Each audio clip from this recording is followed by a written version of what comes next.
What is up?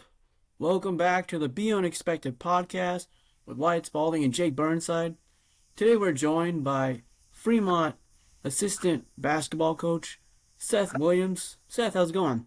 Good. How are you guys doing? Good, man. So a little backstory: Seth and Jake and I, we all went to the same high school. Seth was a grade above me and 2 grades above Jake. Seth graduated in 2013. I was in 2014, and Jake in 2015. We all played high school basketball together and just grew up, obviously, in the marksments of like the middle school Yeah. basketball program. Wow. Those were the days. Yeah, throwback. Throwback to like those reverse jerseys, and then we got nicer ones like along the way. But Yeah. those was fun. Yeah. When we had that. Yeah. Back when it was just basketball, you got to just play and play on the weekends, and it wasn't anything super serious. You just got to get better and play the game we all loved.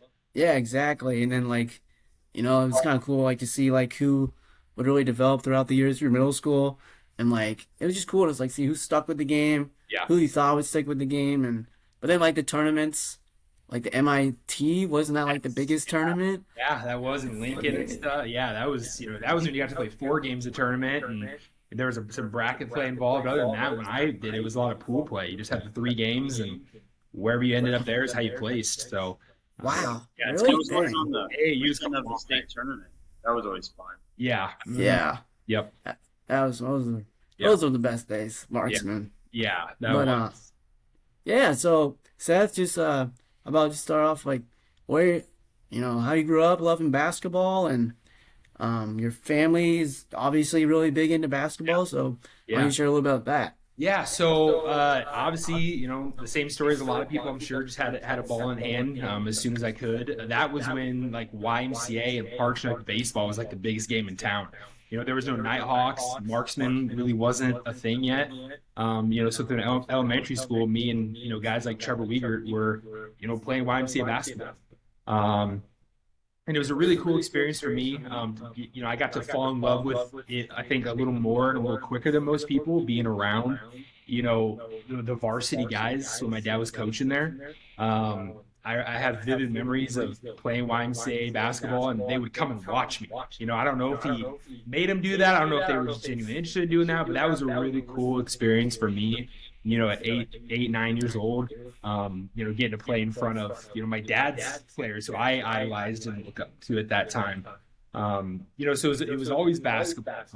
Played some baseball, liked it, didn't necessarily love it.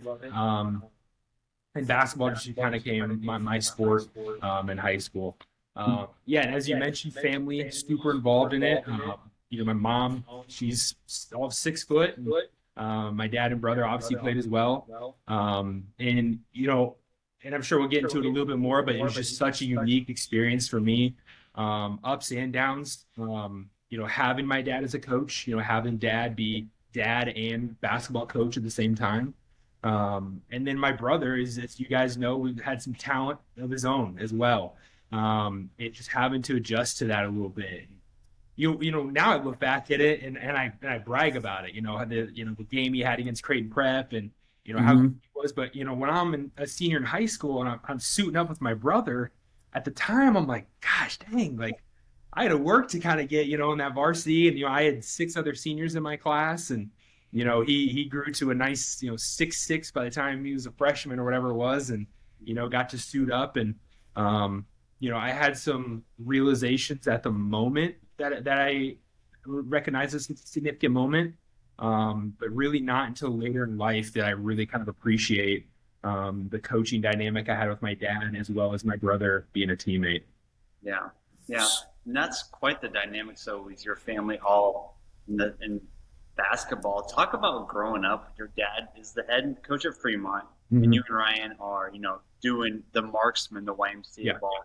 What was that like, and how you obviously thought it was so cool just to hang around the older people? Like I'm just thinking of like Matt Donahue and like Derek McKenzie and Evan Harpster, like those were idols. So just talk about what that was like growing up. Yeah. D-Mac and Donahue were like superheroes to me, man. Yeah. Keep watching the athleticism. Giving high fives at the games. Oh man, yeah. Just watching Donahue as a young age and Jeremy Sims, how I didn't understand how you could get the ball over here and then on the other side in the air. He was the first player I really saw in person do that. And to get to know those guys, I'd say a personal level, but I'm, elementary school or whatever. So, but just to be able to hang around them, and kind of have the experiences that I did, I never took for granted.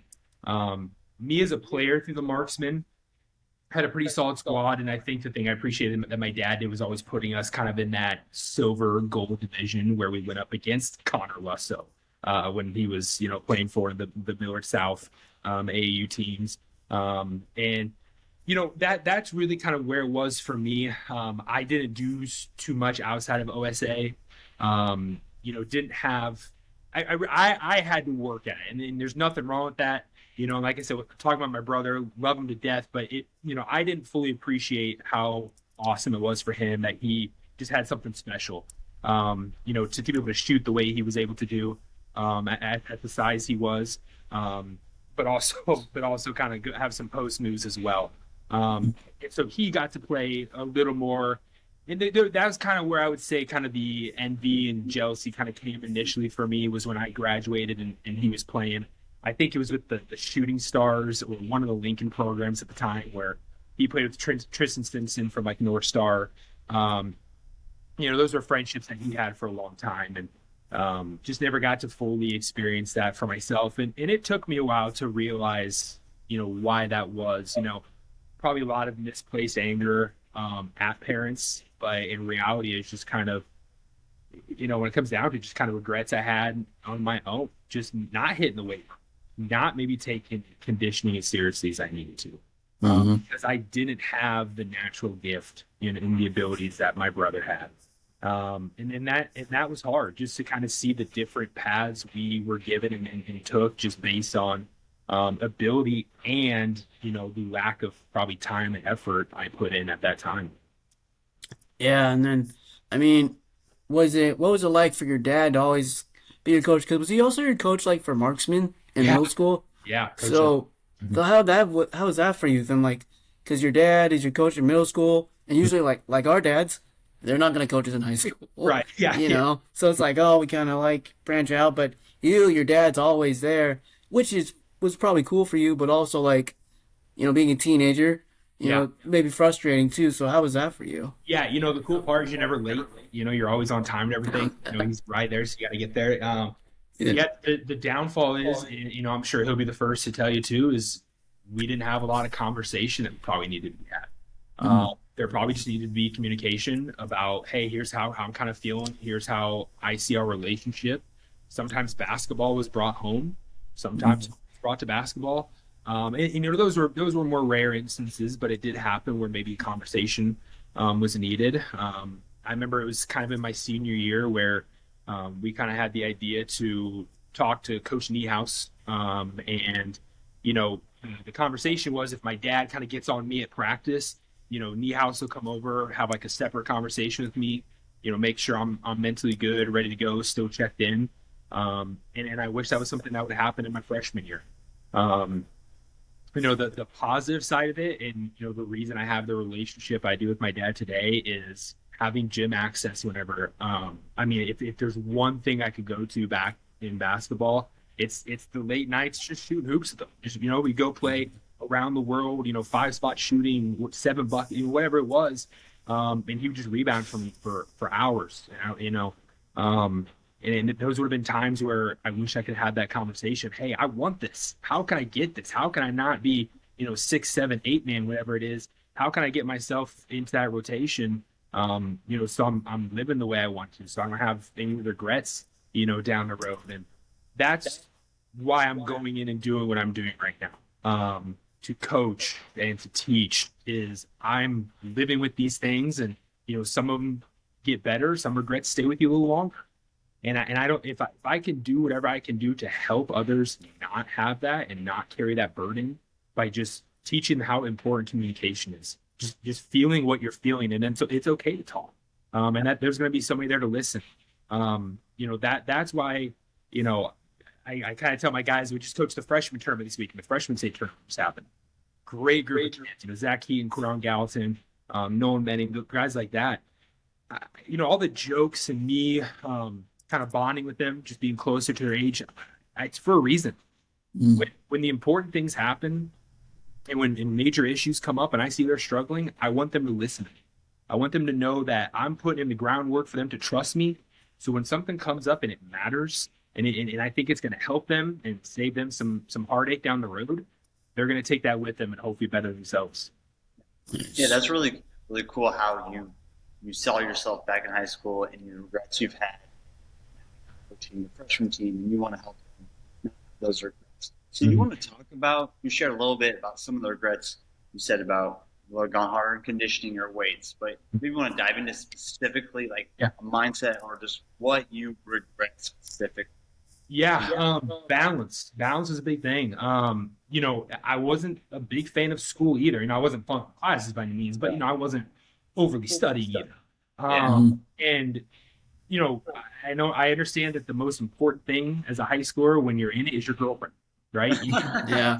One, it's it. You found her, and no disrespect to any girl I was involved in my high school time.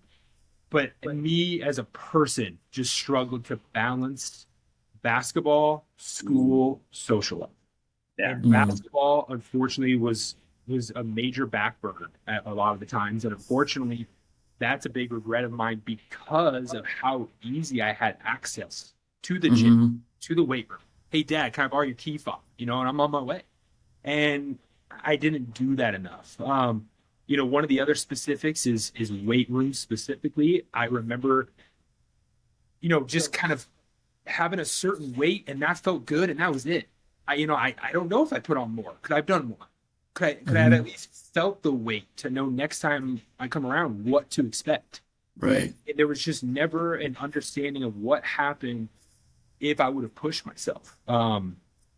If I would have maybe sweated more. If I, just maybe too much fear of injury, didn't want to push the envelope. And I think other things that maybe weren't as important kind of got in the way. So yeah, very specifically, just balancing. And I know that's hard for anybody to do. We have kids in that freshman class that are going to be sophomores next year. They have girlfriends and, I want them to know, and I've talked to them about this. I'm there, whatever you need, if it's a balancing, if it's a relationship kind of issue, I lived it. I lived it. It wasn't too long ago. And so that's what I kind of talked about is, kind of laying the groundwork with kind of being the funny guy and hanging around in the practice. Now they're gonna listen. At least I hope when it comes to the real things that matter. I know what I'm saying and I can help them. That's Yeah, like I feel like for all of us, like, when you're like 23, 24 or older, it's like, why couldn't I have this mindset when I was in high school? Right. It's like, why couldn't I, whether it's like work ethic or maybe you work a lot at it, but you're negative if like you don't play good or whatever, or you take it too seriously. And it's just like, but then when you get to like your 20s or over 25, it's like, man, if I had this mindset in high school, I could have been a way better player. But it's probably all just part of growing up too. So do you like see that like a lot? Like either guys are good, but they don't think they're as good as they really are, Yeah. or like the other way, like, oh, you could be really good, but I know you don't put in the work. Yeah. My first, I got, two stories of that. My first youth team I coached, I had a player who could have been really good. If the work was put in, the mindset was right, ended up quitting basketball. I believe after sophomore year. And he regrets it in high school. That's a different kind of regret. When it's almost too late, but you're still in it. That's what I try to prevent. And just kind of hearing him kind of admit that and kind of share that with me when I was subbing one day, just kind of hit me. I was like, in my head I'm thinking that's what I was trying to get you to understand the whole time. You get the 4 years, and then that's kind of it. And so that was a big kind of eye-opening. Okay, I'm doing the right thing. I'm in the right place. I can help people. I know what I'm saying is correct. Unfortunately, it kind of came into the hands of somebody believing me too late. And that the second scenario, so when we had that tournament this weekend, just kind of where you talked about asking and seeing players kind of grow up and kind of what decisions they make. Had a pretty intense DC West Miller West game this past weekend. Down double digits, 49 total fouls, not a made-up stat. We were just not hitting anything. Had 15 points going into the second half. And I told him, I said, I need you to understand. I agree with you about the officiating. I need you guys to drop it now, and we need to move on. And I said, one possession at a time. And I told parents it was really the coolest coaching moment I've had in my life so far. It was really I watched them mature and grow up right in front of my eyes in the game. I watched them put aside, the petty trash talk and the elbowing and whatever it is that was going on out there. Just ignore the parents, whatever's going on. It came back and won, locked in, had a great 16 minutes defensively and offensively. Shots started falling. Communication was off the charts. And it was at that moment, again, I realized, hey, okay, I kind of got an impact here, and I don't mean that in an arrogant sense by any means, but, to see them trust what I'm saying, I got them. I'll work on the officiating. You guys just go play basketball. And then to come back and win in the fashion they did was unbelievable. I'm sure that's a cool moment. In the moment, you literally see them. Yes, they're freshmen, eighth grade, just maturing. So that's really cool. So Yeah. talk about, Seth, you graduate high school, finish playing basketball, and then kind of what is like your next steps in life, and then kind of, I guess, leading up to today, or what you're doing. Yeah, it was a big question mark. I didn't know quite what I wanted to do. Teaching and business were both on the board. Ironically, I'm going into business education now. But I took some classes at Metro. Didn't quite finish my associate's degree. I was in business management. I was like, do I need the degree? Because at that time I started getting into banking. And I had a lot of great people in my life that were in the banking industry that, said school is important, but in this field, it's not necessary. You can work 3, 4, however many years as a teller, get to a banker, start finding specific things you like, home, mortgage, whatever it may be, credit card, whatever it may be, there's a ladder up to where you want to get to without needing school necessarily.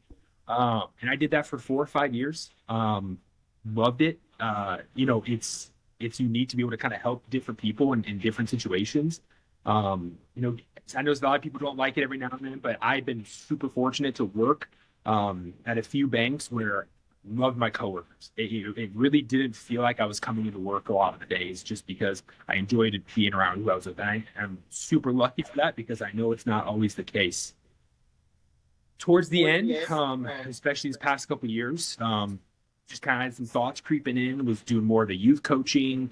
I coached for D League for the summer. I coached for OSA for a summer. And I was like, man, I'm looking around all these coaches that can do this freely in the summer when I'm still working 9 to 5.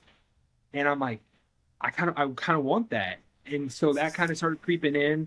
Obviously my dad, getting closer to retiring. And I'm like, if I'm going to be able to live out the dream, I got to make a chance now. And the dream being able to coach with him. And I was just kind of running out of time. And made the switch, went back to UNK. I'm taking classes all online right now. I never have to step foot on campus, which is amazing. I just finished my first full year first full year a couple weeks ago, while being able to be a varsity assistant this past year, and got to live out the dream. And being able to sub in Fremont and just kind of go right over to high school for practices makes it super easy. So, I can do homework on, nights and weekends. And it feels right for the first time. And the crazy thing of that is I didn't feel like I was misplaced in banking necessarily either. It just felt like there was maybe more out there and there was only one way to find out. It's right. It was the right move. Oh yeah, for sure. Like, I think people always think you got to go out right out of college to do something. Like, remember when we interviewed Jason from ESPN, Jake, and he's like, "I wish you guys were like 22, 23." But I'm thinking back, like, I don't think we could have done this at that time, and like Right. now's the time. And I think you just got to go on your own path. Yeah. So, what is it like to coach with your dad? And also, like, are there times when you turn to your dad and it's like, do you deal with this like every coaching career? Yeah. You got like no idea. And it's like, yeah, I do. Yeah. Kind of dating back to kind of the marksman, Fremont basketball stuff when I was in middle school. It's a surreal feeling. I catch myself doing so many things he does that I saw him do as a player. or I saw in the stands he was coaching, that I'm doing now.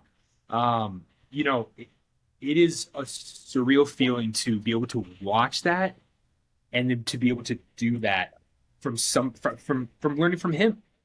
Mhm.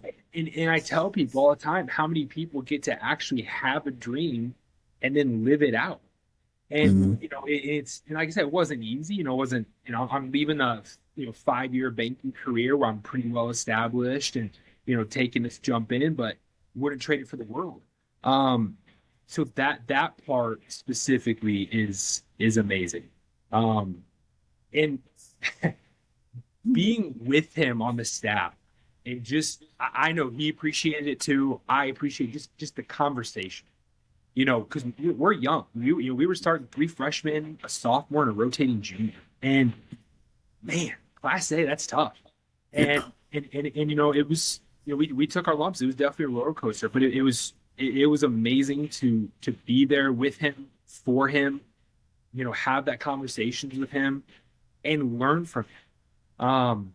And yeah, there are a couple times where I'm like, man, this is something you deal with, Mhm. whether it's attitude issues or just making sure, kids show up.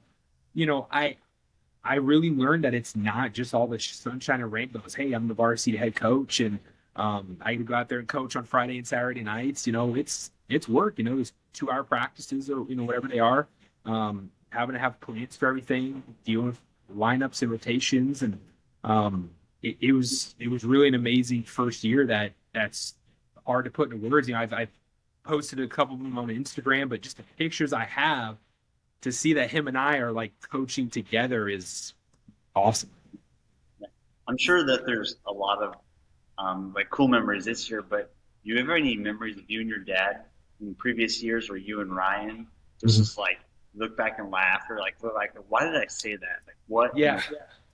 Um, yeah, I mean, I'm sure there's a couple funny moments I'm missing, but the big one that stands out, and kind of what I alluded to at the beginning of this, is our very first game of the year. We were playing Millard North, and they're like preseason top 5 my senior year. So Ryan's a freshman on the team, and I had probably as better as the first game as I could have had at the start for the kind of the role that I was in.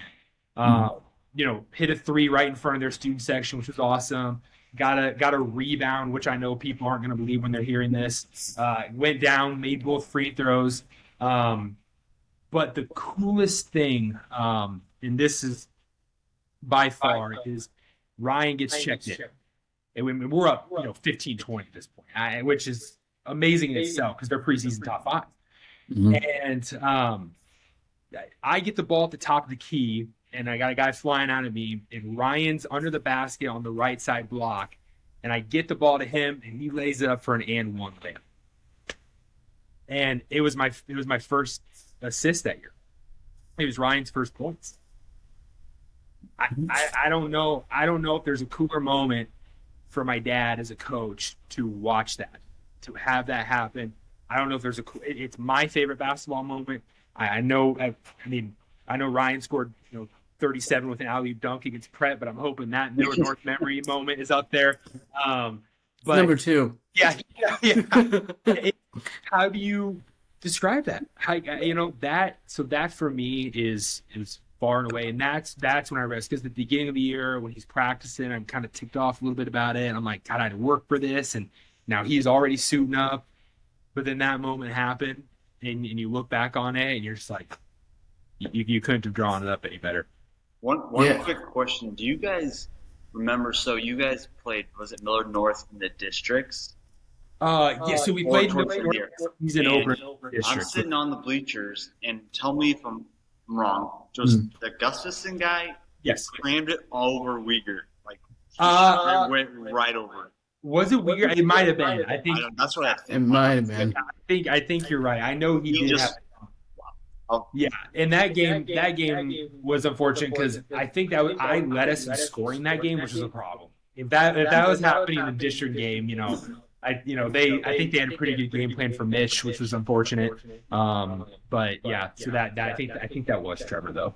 wow. Were we a 2 seed that year in the district? That was the worst district ever because Gustafson came back from injury. That's right. Yeah. Basically had 2 1 seeds in our district. I mean, Yeah, that was it. no business being a 2 seed. We were the 3 seed. Omaha Okay, South yeah. seed. Yeah, it was. Okay, yeah. Because that was it. Because I remember my senior year, I think we got the highest seed when I was in high school, and that was a 2 seed. Like, we were never a 1 seed.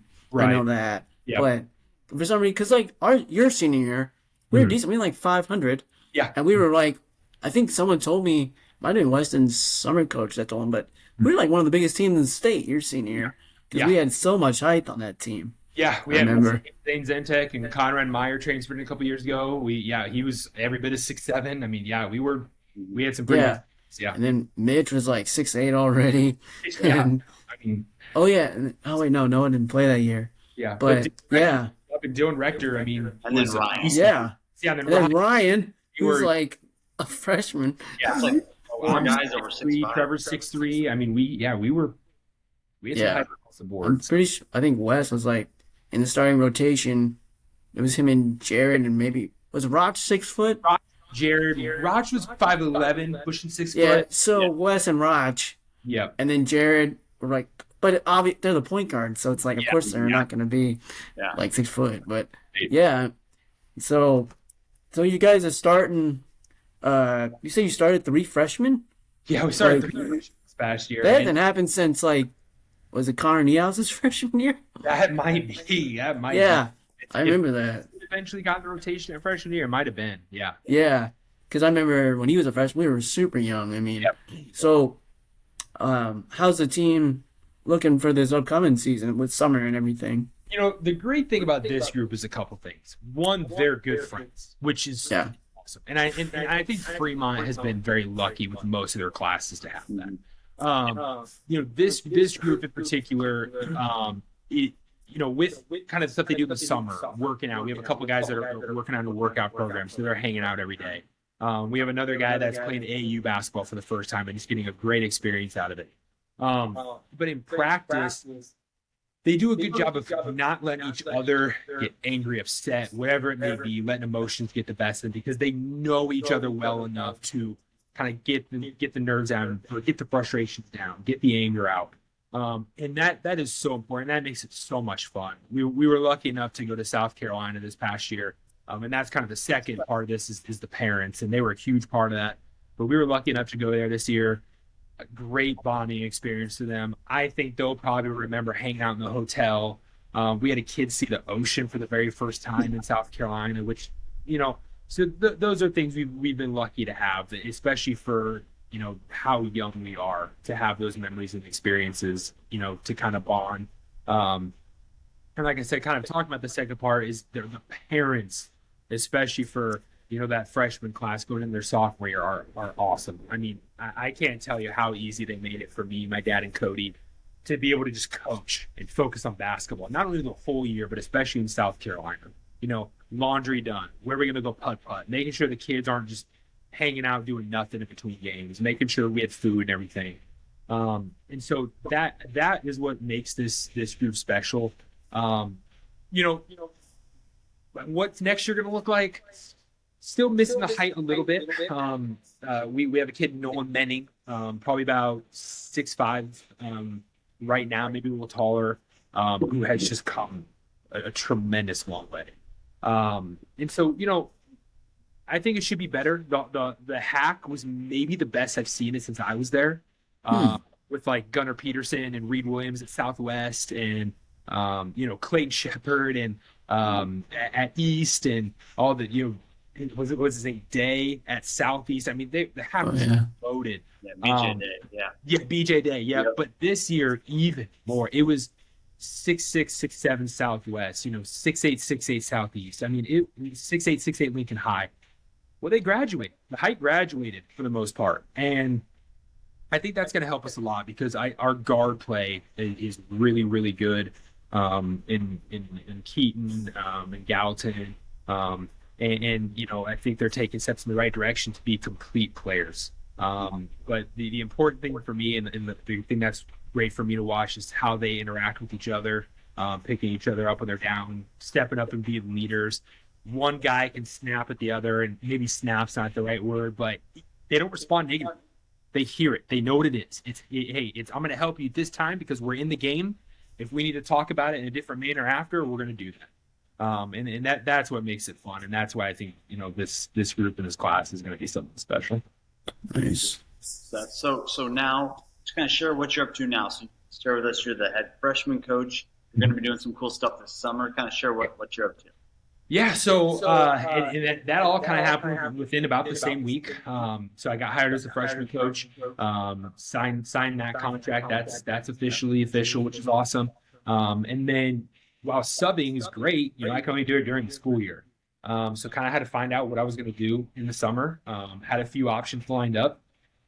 Ended up going to this website where a bunch of summer camps basically just put their link and kind of a mini profile about what they do and what they are. And you kind of apply through there. I applied to a camp called Camp Laurel in Maine, and had a great conversation with a gentleman named Joey, about a half hour, 40-minute conversation. Just fell in love with everything he had to say. Kind of what the camp does, kind of how they run it, how long they've been there, how they go through the hiring process to make sure that all age groups are taken care of, how they schedule things for the kids. And it was hired within that next day. Nice. And so I actually fly out tomorrow. I will be up at 4 a.m. So I get flying to New York and then Boston, and they have a bus waiting for me to take me to camp. It's about 500 campers from ages 7 to 17. Nice. There's 350 staff. I think I counted 18 countries will be Wow. for coming from. So definitely a very unique experience from not only hanging out with the campers and kind of doing what they're doing, but people I'm going to be working with as well. Mm-hmm. And this camp has everything under the sun you can think of. Every water sport, every sport on land. I mean, archery, arts and crafts, cooking. Dance. They have a director for everything. So I fly out tomorrow. The kids will come June 24th. So in that time, I'll be planning their schedules, the big events. I think we're doing like a Hawaiian luau, a 4th of July celebration. So get to plan all that for about a few weeks before the kids come. And then I get back August 10th. I think school starts about August 14th this year. So it covers my whole summer. So I can go and start subbing right away and start taking classes of my own. So yeah, it's awesome. Nice. Ah, that sounds really fun. Yeah. Heck yeah, man. Well, thanks for joining us today, Seth, on Be Unexpected, and we'll definitely be watching you guys this upcoming season and the fall workouts, and you'll play in the winter, and can't wait to see what the freshman team does all the way up to the varsity. So Absolutely. I appreciate it. I appreciate what you guys are doing. I think it's awesome. Like I said, just if any of my players listen, whatever it is, just to help them understand, the importance of, like I said, communication, finding that balance. So I appreciate you guys letting me come on here and get to share some of that, because I think it helped me kind of realize that I'm where I'm supposed to be, and want to help others get there as well. So I appreciate you guys for allowing me to do this. Yeah, and just thanks again for just being open about the things you regret in high school and transform that to the kids working with these freshman kids now, because you wish it would have started a little earlier with kids in middle school. But like when they get to high school, that's when it gets real. And to have that mindset is Yeah. And I think it's, getting to the point where I think a lot of them do have that comfort now to at least at minimum trust what I say. And I'm kind of starting to lay that groundwork a little bit. And I think it's starting to pay off already, which is awesome because, they like I said, that freshman class still has sophomore, junior, senior year. So looking forward to what happens. But again, appreciate you guys. Yeah. Keep doing what you're doing. Thanks for having me on. yeah, thanks, Seth. Yeah.